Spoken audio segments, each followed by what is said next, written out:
Hey everyone, welcome back to my channel. Matthew Varga here. I don't know about where you guys are living, but here in Canada, in my area, price of real estate is just exploding. It's going crazy. People are finding it harder and harder to find a place that they can buy and afford to live in. So in today's video, I'm gonna go over a couple of creative ideas that maybe you can do that will help you either live for free or at least drastically reduce your monthly cost of living when you buy a new home. What I'm talking about is commonly known as house hacking. In case you don't know what house hacking is, it's when you're living in a house and you're having other people live there too, and basically their rent is paying for and covering your mortgage and other expenses so you can live for free. So in today's video, I'm gonna give you 3 different ways that you can do a house hack. I'm gonna start with maybe the easiest one and kind of work into the more complicated one. The first way that you can house hack is by renting out rooms in your house. You probably have 2 or 3 bedrooms that you could actually rent out to other people to help cover your monthly cost. You can either do this with long-term rentals, monthly rentals, or you can even list those bedrooms on Airbnb and rent them that way. Obviously, with a longer-term rental, there's maybe going to be a little less headache than if you were to do the Airbnb strategy. It's obviously a little bit more work involved, but you can definitely generate a lot more monthly income by doing the short-term Airbnb strategy with your bedrooms. For an example, in Toronto, bedrooms are renting out for anywhere between $1,000 to $1,500. So if you had 2 or 3 spare bedrooms, you could be getting anywhere between $2,000 to $4,500 a month in rent just from renting out those spare bedrooms that you're not using. We know people who are renting out rooms to students, to young professionals who can't afford a place of their own. We even know some people who rent out to international students. That way they're only there for a semester, so you can sort of be a little bit more strategic on when you're gonna have people like staying in your house and you know they're only there for a 1 semester period and then they go back to their home country. We also have some other friends who are renting out bedrooms on Airbnb and they're getting anywhere between like $2,000 to $3,000 for that bedroom rental each bedroom. So there's definitely a lot of potential using this house hack to help cover all your monthly costs. One thing I would mention is this is probably the most invasive of the strategies because you're sharing your house with other people. So, these people are renting out the room, so you're sharing a kitchen, maybe bathroom, living room. So you have to be comfortable with that living style. But if you are, it's definitely a great strategy. The second way you can house hack is by buying a duplex. So whether that's a side-by-side duplex or like what's common here in Ontario is you have an upstairs and a basement apartment.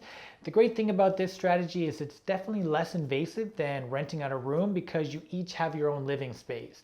So at most, maybe you'll share a laundry room, but I find nowadays a lot of these places are being set up where each unit has their own laundry room. So if you have that set up, you don't even ever have to see the person who's renting out your other unit. The best thing about this strategy is that it does provide for quite a lot of flexibility. So for example, if you're a young couple without kids, you might end up living in the basement apartment and renting the upstairs because you can get more rent. So it's going to help offset more costs.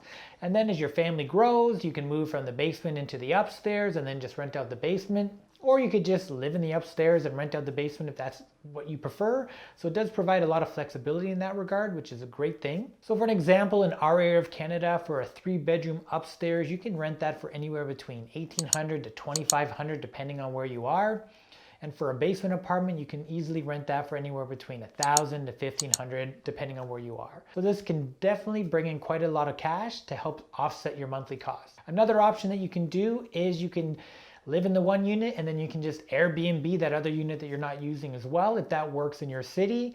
And obviously with Airbnb, like I've said before, there's more work involved, so you have to be comfortable with that. It's a little bit more of an active investment, but you can definitely bring in a lot more cash flow using that strategy if that's the route you want to go. The final strategy that's maybe a little bit more complex is you're buying a multi-unit family building.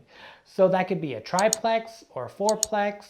Depending on the bank that you're working with, you can maybe even get up to 5 or 6 unit building and it still qualifies for a residential purchase. This is obviously a great way to house hack and live for free or really have a low cost of living because you're living in one of these units and you're renting out all the other units at market rent, and that's helping pay for your building cost. Now, one thing to note about this strategy is that it definitely comes with a higher upfront cost. Obviously, if you're purchasing a 5 or 6 unit building, it's going to be more expensive than buying a house or a duplex.